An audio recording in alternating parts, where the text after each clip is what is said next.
Bom dia, graça e paz. Deus abençoe cada um de vocês, que possam ter tido uma noite cheia da presença do Senhor. Deus abençoe o dia de vocês hoje. Hoje o nosso devocional chama-se Água para Casamento. E a gente vai voltar na história do primeiro milagre de Jesus, em Caná da Galileia. Jesus tinha saído de Nazaré para ir até Caná da Galileia para um casamento. E era o casamento. E não chegando ali, participando da festa, né? João 2:7 vai dizer que disse Jesus: enchei de água essas talhas, e encheram-na até em cima. E não teria presente melhor para os noivos do que o milagre realizado por Jesus. Uma certa hora, faltou vinho. E faltar vinho num casamento era um símbolo de escassez, de falta de respeito, de falta de organização da festa. Uma festa judaica, ela durava dias, né? Não é igual a nossa. E então imagina ali no meio da festa faltar vinho. Como iriam ficar os convidados naquele momento? Já que o vinho era a bebida principal da festa. E haviam talhas na entrada da casa. Talhas eram bacias que serviam para a higienização e uma forma de receber com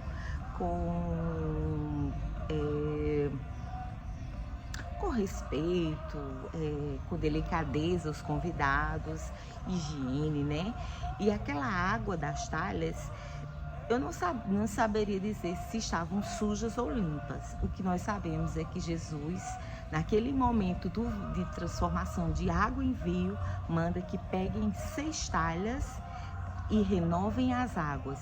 Se estava suja, ele mandou que jogasse folha e que enchesse as talhas de vinho. A gente vai ver que em João 2:6 fala: e estavam ali postas 6 talhas de pedra para purificação dos judeus, e em cada uma cabia 2 ou 3 almudes. E quando a gente vai procurar saber o que seria almudes, seriam uma unidade de medida de líquidos daquela época. Então, por exemplo, o valor de um almude variava de região para região, mas geralmente era entre 16 e 25 litros. Então, se cada talha continha uma capacidade de 2 ou 3 almudes, a gente chega à conclusão que as 6 talhas em Caná somavam cerca de 450 litros. Jesus manda que renovem aquelas águas das talhas e ali ele as transforma em vinho. Um vinho maravilhoso, um vinho pleno, que nunca ninguém havia tomado um vinho de tamanha qualidade quanto aquele que Jesus tinha feito milagre. E se a gente parar assim para pensar, Jesus fez de uma maneira tão discreta que apenas ele, a sua mãe Maria, que foi quem chamou na hora que faltou vinho, os noivos, e os empregados que se responsabilizaram por levar aquelas talhas até Jesus e trocar a água. Só estes sabiam. Nem o mestre-sala, que era tipo de um governante, de um cerimonialista responsável por toda a organização da festa, não sabiam o que havia acontecendo. E quando este cerimonialista, este mestre-sala, prova do vinho, ele chega aos noivos e diz: que maravilha! Nunca havia visto isso. Nas outras festas, em todas as festas, as pessoas primeiro colocam os melhores vinhos e depois, quando todo mundo já tem tomado bastante vinho, já não sabe discernir muito bem entre o bom e o ruim, bota o com menor qualidade. Mas vocês não, vocês deixaram o melhor vinho por último. Não sabia o mestre Sala que ali havia tido a mão de Jesus trabalhando no meio daquele acontecimento, né? O mestre Sala, se a gente trouxer para a realidade, a gente pode chamar de Senhor Rotina. E o Senhor Rotina, ele julga acontecer as mesmas coisas velhas em festas novas. E não há nada de errado em conservar a rotina, desde que ela traga felicidade a quem vive aquela rotina e que agrade ao Deus. Mas há rotinas que provocam uma falta de vinho. Se o vinho, ele simboliza felicidade, plenitude, então, se no Senhor Rotina faltar o vinho, vai faltar a presença de Jesus naquela união. Isso eu estou fazendo um simbolismo com o casamento. E quando a gente olha para a realização daquele milagre feito por Jesus, a gente vai ver que sempre é preciso derramar a água velha da rotina e renovar, tirar as impurezas da água do casamento e colocar água nova, que vai se transformar num vinho, numa plenitude. Se a gente trouxer para a nossa realidade, o que isso vai querer dizer? Em Hebreus 13:4 fala: honrado seja entre todos o matrimônio e o leito sem mácula, puro, limpo, honesto, sem pecados. Então, se a gente renova as águas, a gente tira tudo aquilo que está transformando a rotina do casamento em uma rotina que vai levar à destruição do casamento se não for purificadas essas águas.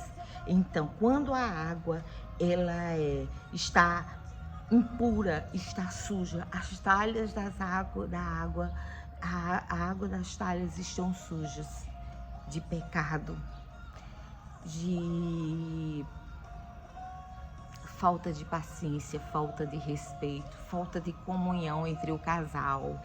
Se a água da talha está impura com o pecado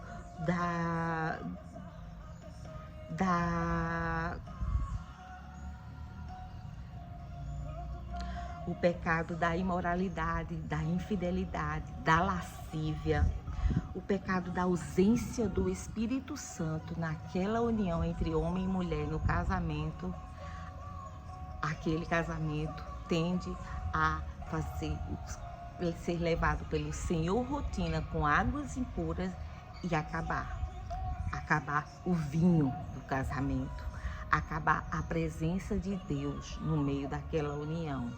Então, quando estamos no nosso casamento, estamos constantemente vigilantes, precisamos, para que a cada dia as águas das talhas sejam renovadas por águas novas e essas águas novas sejam transformadas em vinha, na plenitude da felicidade, para que sempre possa louvar ao Senhor e agradecer.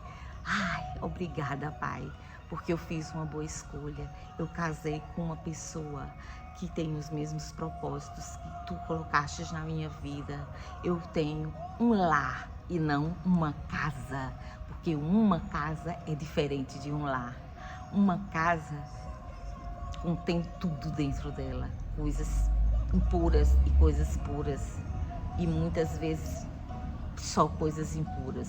Num lar contém uma família voltada na presença de Deus, onde as águas das talhas são constantemente renovadas e transformadas em vinho, e onde a presença do Espírito Santo sempre se faz presente, não deixando que o pecado traga impurezas para as talhas daquela água que está ali na entrada do lar.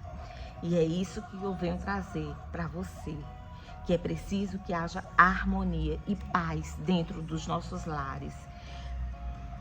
E isso coopera para que possamos solucionar todos os problemas, porque se nós estamos constantemente vigilantes e voltados para ver, erramos com o nosso parceiro, cometemos alguma falha, então nós precisamos voltar e jogar a água impura das talhas e renová-las, e assim o vinho possa se renovar aquele lar e trazer tudo que agrada a Deus e tirar tudo que desagrada a Deus, assim como aconteceu com o milagre de Caná da Galileia. E Jesus realizou o seu primeiro milagre naquele casamento. Que o seu casamento seja assim, com águas de talhas renovadas diariamente, onde o vinho vai surgir e a presença do Senhor será constante no teu lar. Que Deus abençoe vocês.